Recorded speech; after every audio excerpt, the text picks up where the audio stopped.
Okay, well, we'll see if it does record and go from there. Usually longer files will have an issue, but I will try and record it. Probably split it up into a couple of videos, and then that way we'll go from there. Anyways, to begin, I just want to, we get a lot of questions about the strategy itself, and I wanted to give some basic answers to your questions on where to come from, what's our background, yada yada about, just again the very basics. So just to give it a little background on me, guys, if I got my start in Forex probably the same way everybody else did, and I'm just gonna do a real quick intro into it.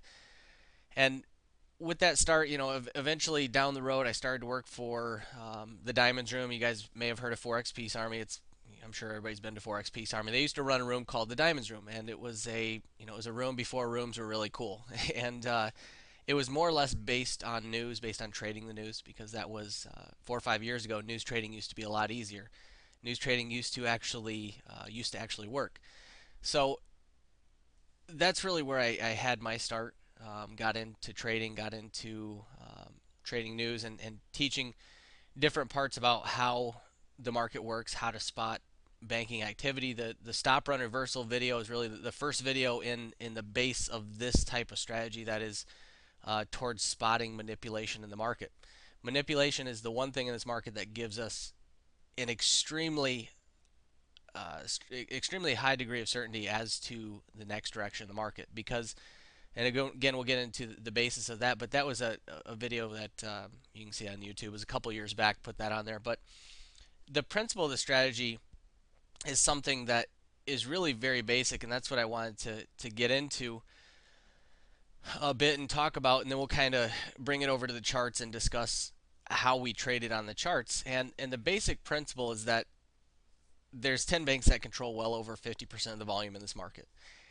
So given that basic fact, given that the fact that 10 banks control well over 50% of the volume, they have no choice but to accumulate positions over the course of time. It's not like you and I that simply just presses buy or sell, and again, we enter the market and buy it in expectation of a rise, or sell in expectation of the market going down. Smart money has to induce buying to sell into buying pressure, or induce selling to buy into the selling pressure. So again, because of the position size they enter, that's where the you know that's where the big issue with retail traders comes in, because retail traders rely on the market going up to start to trigger a buy, and smart money is exactly the opposite. They rely on the market creeping up, pushing past highs to induce that buying, and they're selling into that buying pressure. So it puts us at odds with the banks, and that's the basis of what we do here. That's again the foundation, the fact that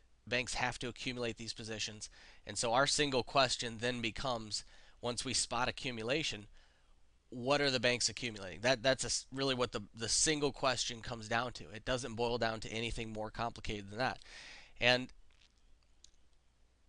one thing that I'll say, and it's one thing that you probably, if you listen to the video on the Forex course page of the site, there's a statistic out of the CFTC, and it's the fact that this is again from the brokers, and it relates how many people are profitable on a quarterly basis. One thing I always like to say is, let's assume every single strategy is profitable. If that's the case, then at best, based on those numbers, people have a 25% chance of quarterly success. And the one thing I always say is, if that's the case, who would ever enter this business? And so the basic model is broken. That's, again, I recommend going through the articles on the site. It kind of explains why that model is broken. And one thing I always say is there's three people that teach this in this market. Uh, and you guys have probably heard of them, because everybody in this market tends to get around. There's us. There's a guy named Martin Cole, and there's a guy named Steve Morrow. I can speak to Martin Cole. Martin Cole is very knowledgeable.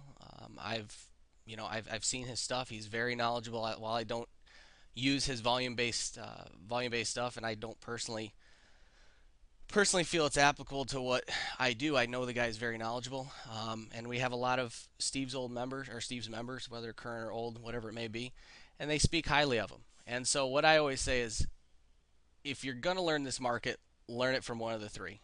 We're not here to pitch you. In fact, I recommend go look at them. We just want to guide people on the right course, whether that's with us or with somebody else. There's three people that teach essentially the same thing in this market, and that makes a lot of sense because a lot of traders are stuck looking at the charts, looking at trading the chart at face value. I always say if you trade the chart at face value, you'll end up with the same results as everybody else trading the chart at face value. So again, search out at least one of them, learn again what the banks do. So that's what we're going to get into here, and we're going to get into again the very basics of it. So to begin, what we're first going to talk about is we're going to go back over some things and spot accumulation generally when we tend to see it, and we're going to point out a couple things that somebody could take away whether they understand the whole strategy or not, because I can't teach everything all in once. So what I can do is I can give away what I feel would be the most valuable to somebody in the shortest amount of time. And the two things that tend to be the most valuable is the stop run, number one, and also the manipulation out of the Asian session. And we'll touch a bit more on New York a little bit later, but those two things, we have members that strictly trade the stop run on the hourly chart and do extremely well with again the stop run on the hourly chart. And so we're going to start with that, and then we'll get into a little bit more intraday and the manipulation out of Asia. So real quickly, we're going to go to an hourly chart, and we'll just point out a few things. Again, we can't go through everything, but I want to save some time for questions. That's generally what leads us down the rest of the day. But when we go out to the hourly chart and we look at what ends moves and what tends to start moves, we start noticing something that we call the stop run. The stop run is its very basic principle is the fact that, again, because banks move such a large amount of money, they have to induce the other side of the market. And so they have to induce selling when they want to buy, and they have to induce buying when they want to sell. That's why stop runs tend to start moves and they tend to end moves. Because again, they're using it for entries, they're also using it for exits. If you have to enter over the course of time, they also have to exit over the course of time. And so the basic principle of the stop run is the fact that the market establishes highs. The smart money will establish, in this case, what we're going to look at here, we'll zoom into a 15-minute real quick. But the market will establish a high, and at the end of that move, they're going to run the price through that high before ultimately turning the market. Now we're going to look at quite a few examples of this because it happens almost every single time. And that's why a lot of traders, again, use strictly the stop run, maybe don't even use anything else that we teach, and they use the basic principle of the stop run. So you can see at the end of this move, we have an established high set. Now what happens around that high? What does the average retail trader do? You have two types of traders. Your first type of trader is the first type of trader may have sold expecting that high to hold. Now where does the stop go if you've sold in expectation of that high holding? In expectation of that high holding, stop loss goes above the high. So that's if you're stopped out of a short position, you have to buy it back. Hang on one second.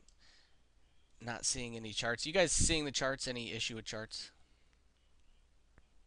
Just real quick before we move on.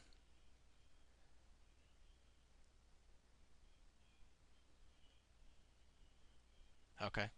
Well, I would say log out and log back in, but I think the room is pegged at the max here. So I would listen to the voice, and I'm recording it right now, so hopefully this recording comes out fine. Anyway, so we see the high established, and as that high is established, we're looking. This is one trade we were actually talking about this in the forum. We were talking about this in the room because we saw the high established. There was a lot more context in and around it, but then we saw him drive the price through that high and ultimately turn it from that high. Now again, if we have the market turning, driving through that high and turning from that point, what's the purpose of that? How would that benefit smart money?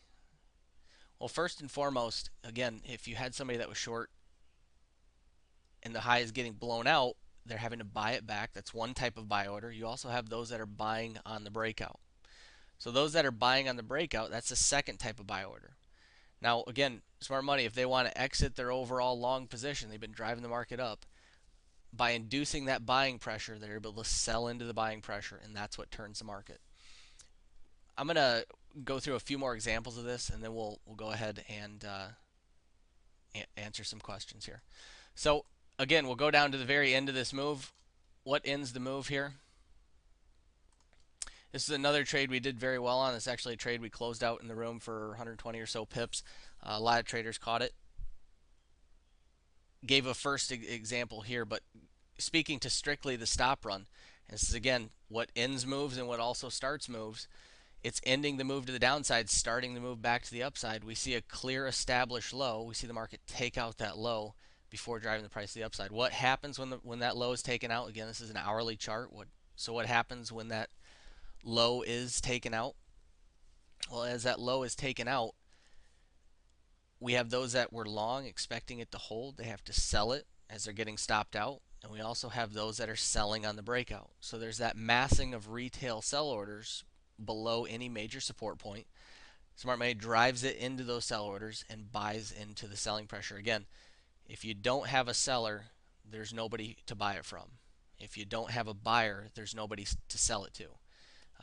And that's the basic principle of it. So as we move forward here, and again, we'll look at what stops the end of this move to the downside. And we're looking at an hourly perspective. You'll see this. We'll get into how you're going to see it every single day, or generally most days. But again, what stops this end move here?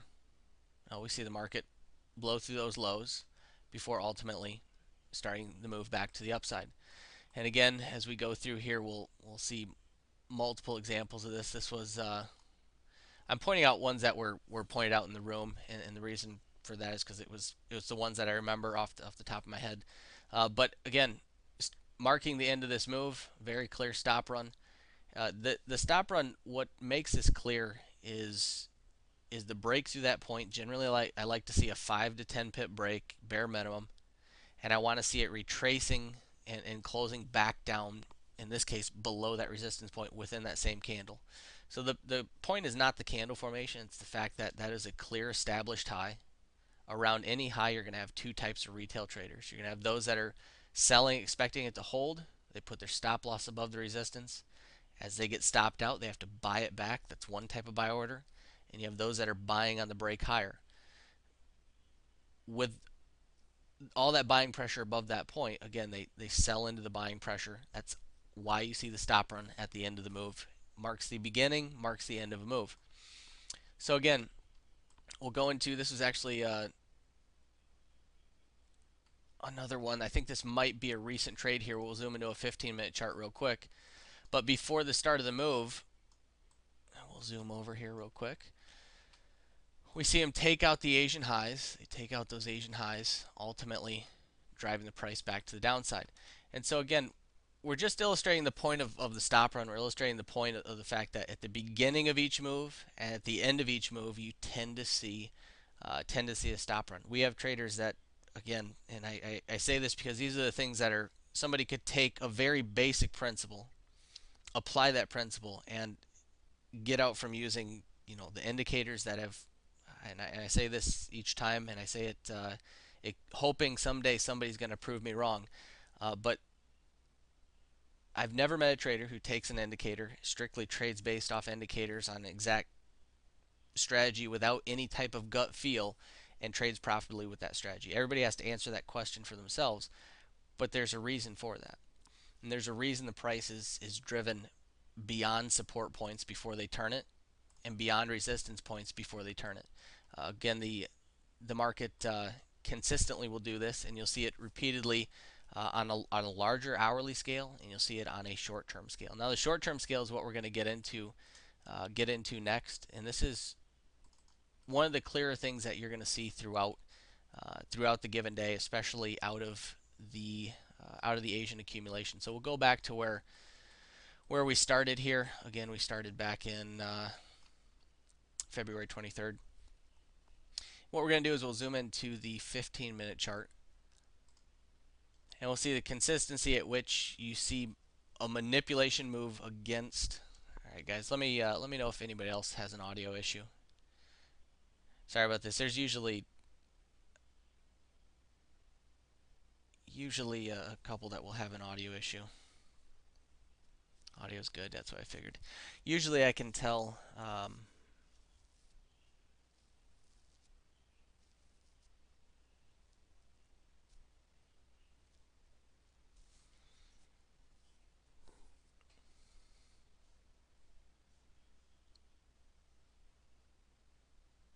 Audio, you guys, I'm talking now. Let me know if you guys have it still.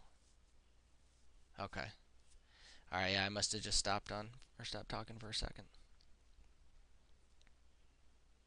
Okay.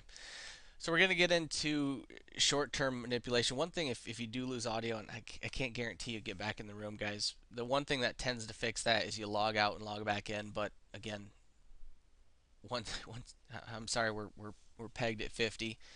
It allows 50 members, and then Chad and I, as far as a commentator, or as far as an administrator, and I should have planned on a different server for this one, but Novi has not got back to me yet, which is the real issue here. So, anyways, let's move on. If you lost sound, like I said, the one thing that fixes that is logging out and logging back in. So that's again, if you lost sound, we can't really stop for one thing there. So moving forward, we'll start with the manipulation you're going to see before most moves. I'm just going to focus on the Asian session here.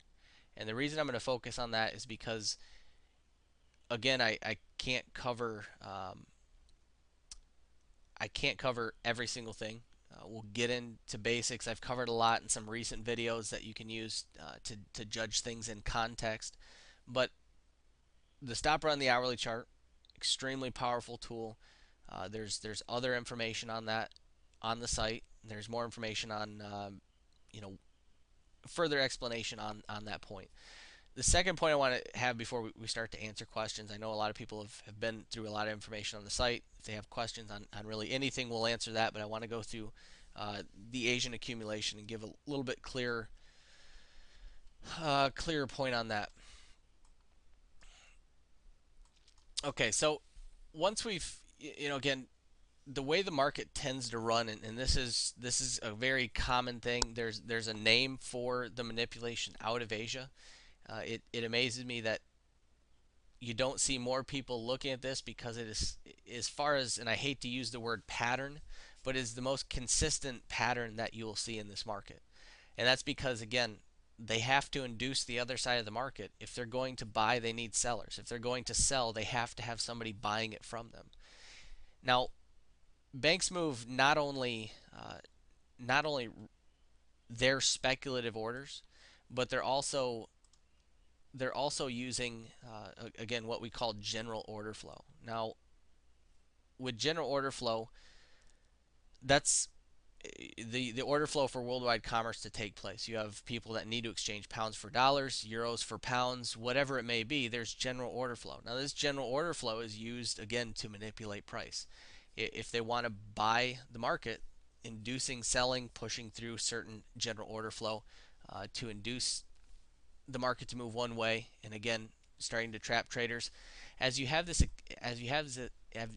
cannot talk. Sorry about that, guys. If you have this Asian accumulation, this is typical of what you're going to see, and again, we'll go back through quite a few examples of this as we move forward.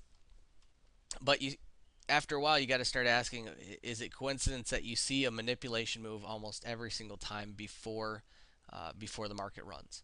Even during New York here, we see a clear low. They take out the lows before driving the price up.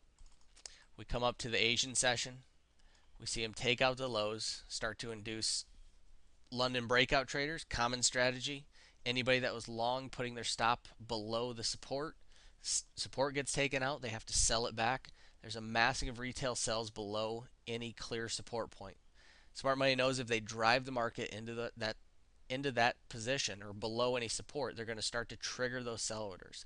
At that point, they're buying into the selling pressure, which is why you see the manipulation move at the end of generally that accumulation period.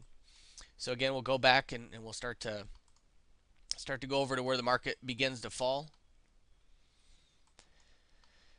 And we see here again, during the Asian session, we have a nice, tight, stagnant accumulation. And what happens before the market moves down? We see them take out the highs before moving the market to the downside. Very common thing here. Now, we're not going to get into levels, guys. Level is where we understand. You'll see chart labeled 1, 2, 3. That's where we begin to understand which direction we should be looking for the manipulation, or where the probability of the manipulation comes from. There's a video on that I did where you guys can go over that. That was, I posted a kind of walking through a little mini series, and you guys can go over that. That's where we get a little bit more context. I'm just going over the basics of it because again, we have traders that uh, I've had emails, and I've had one a couple days ago where they say, I can't grasp what you're talking about with the levels, but as far as the manipulation goes, they strictly trade hourly stop runs and they trade Asian accumulation breaks. And the reason for that is because that's one of the most basic things you're going to see in this market. It's one of the most consistent things you're going to see in this market. It also allows you to pinpoint, as far as Asian accumulation goes, it allows you to pinpoint the time of your trade. You know that, if you're not getting a trade between 1:30 and 3, 1:30 and 4, roughly around that time, then you're not having an opportunity for a position on that day. So going forward again, as we move through to the next push here again, this was a trade that we were mentioning in the room, and generally what we're going to see is we're going to see either a stop run or that topping or bottoming formation. Essentially, a topping formation is a market coming up making that stop run or double top, double bottom formation. So what we had here is we had an accumulation through Asia, and again, before even the move up, what do? They take out the lows, come up, take out the highs. This is a trade we were posting in the forums. The trade a lot of traders got because it was a clear move in the fact that generally we see that manipulation end up 30, 40 pips outside of Asia. They drive the price up about 25, 26 pips here before turning the price back to the downside. Again, it was in context of the overall push we were looking at too. So we'll come back down and we'll get into some really clear examples here on the way back to the upside. Let's see, let me zoom out real quick. All right, this is actually in a market review. Posted this on the site. Well, let me zoom forward here.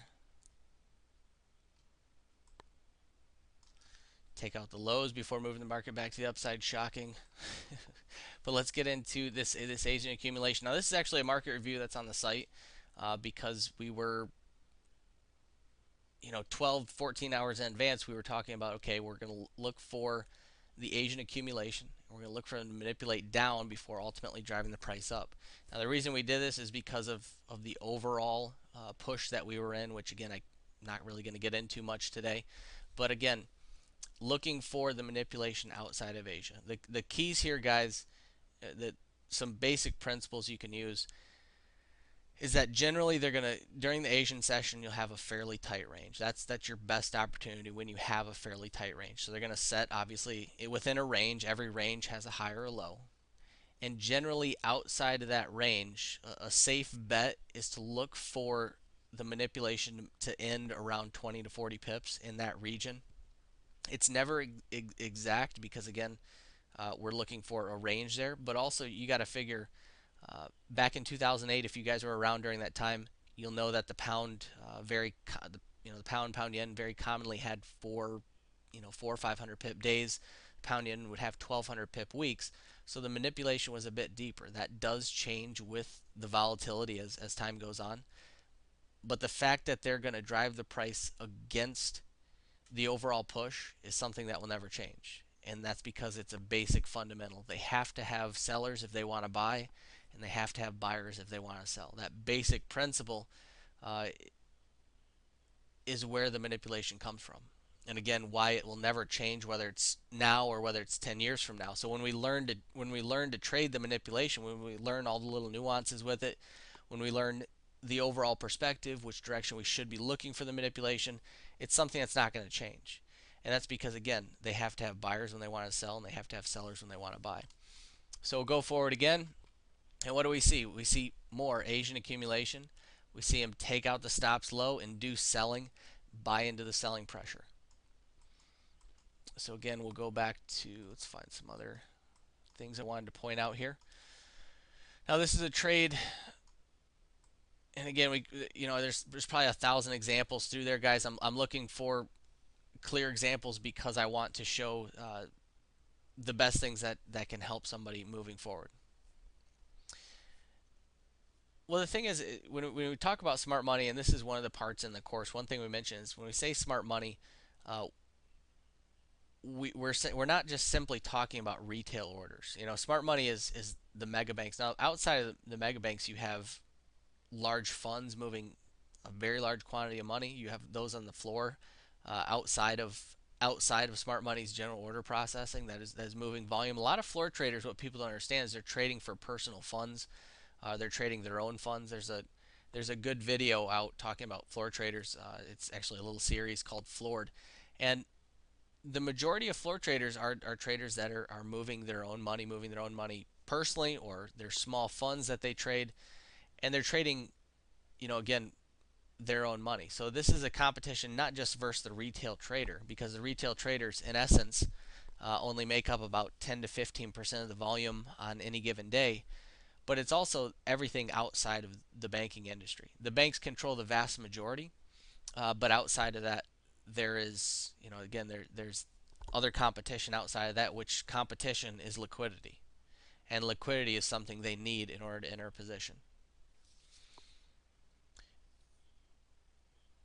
Yes, they do. Yes, you will see collaboration. That's a very common thing as far as, hey, there's, if it costs them $500 million or $1 billion to drive the price up into an area where they know there's going to be 20, 30 billion to either buy into that selling pressure or sell into the buying pressure. If they know it benefits them to drive the price into those orders, again, if it costs X amount and you're getting X times 10, it's worth it for them to drive the market into that point. And there's also, I should find that video, but there's some good video on how, again, how they do that. Uh, is that information important to exactly? I mean, is that information important for us to understand exactly which bank is working with who exactly they're manipulating? No, it's really not. It's educational and it's interesting information. The important part for us is really lays in the foundation, and that is they need sellers when they want to buy, they need buyers when they want to sell. So out of the Asian accumulation, here's the single question that really needs to be answered. And what I'll do is I'll mark this up. Accumulation is found again through what most people would term as a range bound market. It's one of the biggest lies in the market. Everybody says don't trade a range bound market. Range bound markets mean nothing. There's nothing going on there. One of the biggest lies, because when you see this tight, stagnant, range bound market, your single question now becomes what are they accumulating? What answers what they're accumulating is the stop run or that false push. By them driving the price up, immediately slamming the price back to the downside, that tells you one thing. That tells you they were driving the price up, inducing buying pressure. They immediately sold into that buying pressure. If they were selling into the buying pressure here on the stop run, then they were selling through all this accumulation. And that's why we see the push down. We're going to go over to this point here. This is a day where I'll brag on Daniel here. Daniel took about, correct me if I'm wrong, 450 pips on this day. Not on specifically the euro, but it was spread between a few pairs. But again, what he looked at was the fact that, again, going back to a very basic principle, and he saw this on the euro yen, you can see it on a few other pairs. But he goes back to the basic fact that they were accumulating through this point. Asia had ended, and he saw the false push above the highs, and they immediately rejected it back down. That tells you one thing. That tells you they were inducing buying by driving the price above that high and then selling into the buying pressure. If they were selling into the buying pressure on the stop run, then they were selling all through this accumulation. Really, guys, it goes back to a basic principle that's heavily overlooked. Everybody tells you to avoid range-bound markets. Everybody tells you to, they mean nothing. Nobody wants to pick a direction. When in all essence, it's exactly the opposite. The banks are accumulating through this time. There's a great video that was somebody sent me, and it was a guy. He runs something for gold. He talks about gold and how the banks accumulate positions through the Asian market and manipulate through New York. and it was a great video. I'll see if I can't get it up and get Chad to post it in his commentary today, because it's a useful video. It also talks to the fact that again, how banks manipulate the market. This is April 4th, April 4th and 5th.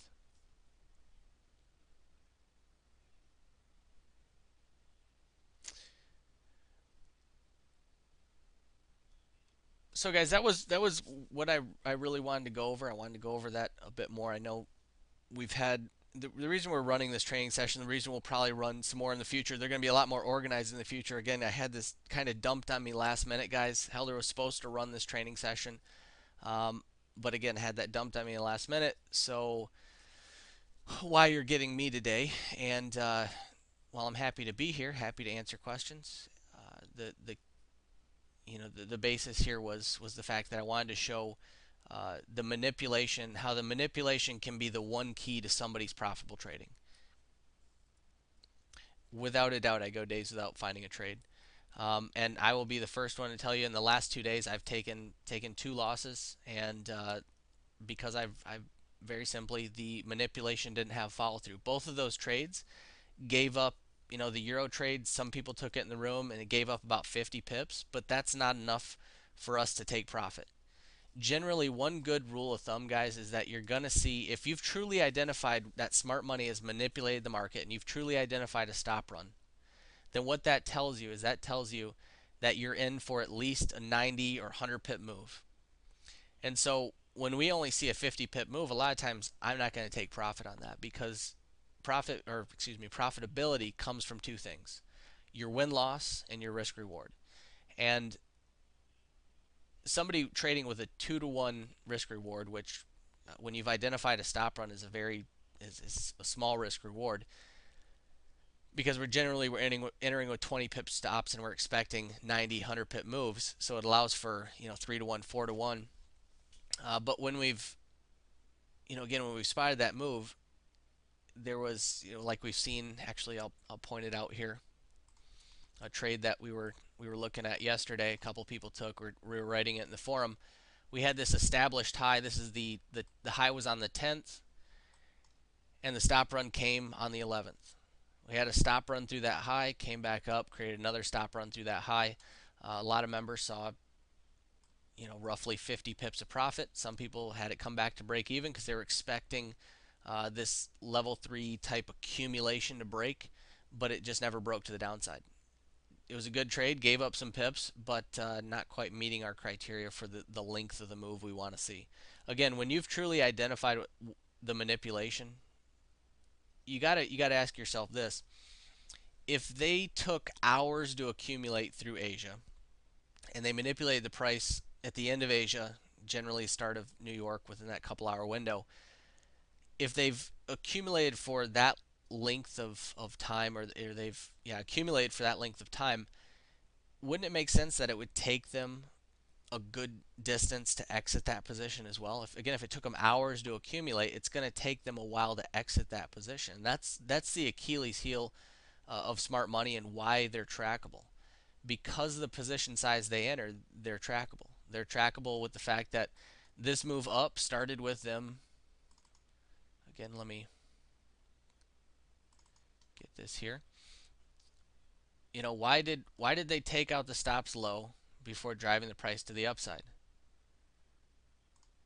Why did they, again, at the highs, why did they create a stop run on the highs before driving the price to the downside? The stop run can be the single most important thing for somebody to profit from.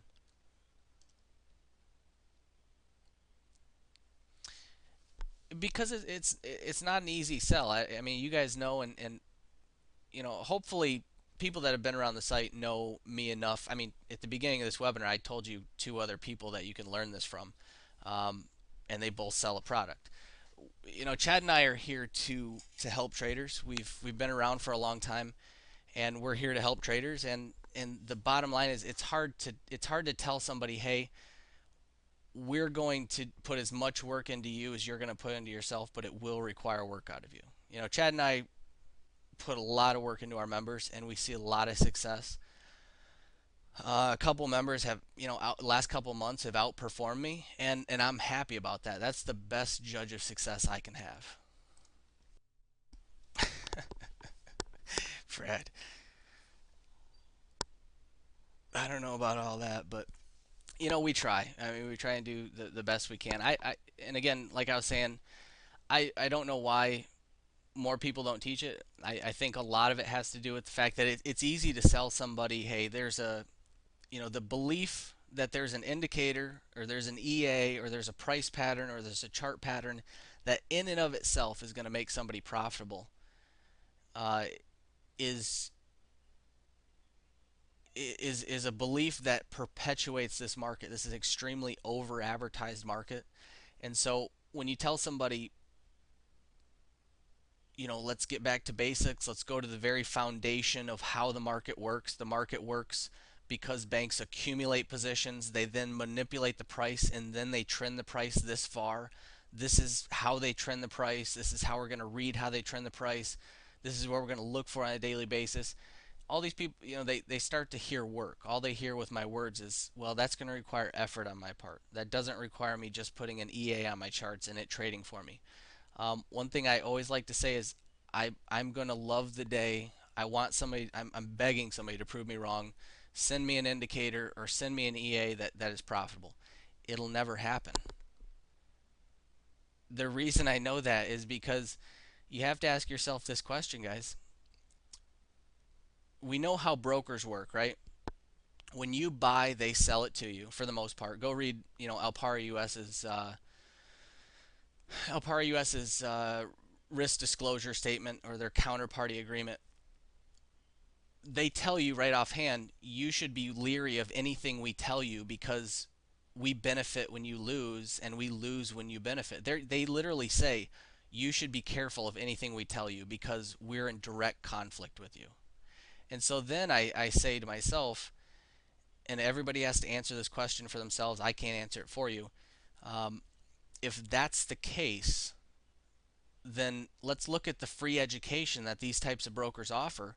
And if that's the case, why do they teach you EAs? Why do they teach you indicators? Why do they teach you chart patterns? Why do they teach you candle patterns? Why do they teach you different indicators, etc., etc.? Go look through the brokers for yourself. And so, well, my basic principle is if the brokers are teaching it, it's a losing strategy because they know based on their model they have to have losing traders. Yes, they profit from the spread, so if you're a break-even trader, it's still going to make money off you. But they have to have losing traders because if they don't, their business model fails. And so they know that if they can keep people in that limbo where the trades pay out sometimes, they don't pay out other times, generally overall break even at best, losing more than likely. That's right where they want to keep traders, and that's why again we have the failure rate. It's such an extremely simple uh, foundation. Again, if they take the counterparty to your trade, they lose when you profit, they profit when you lose. And so if they're teaching you a strategy, you have to be leery of it. You have to be. There's no other option. Yeah, that's exactly it. Um, that's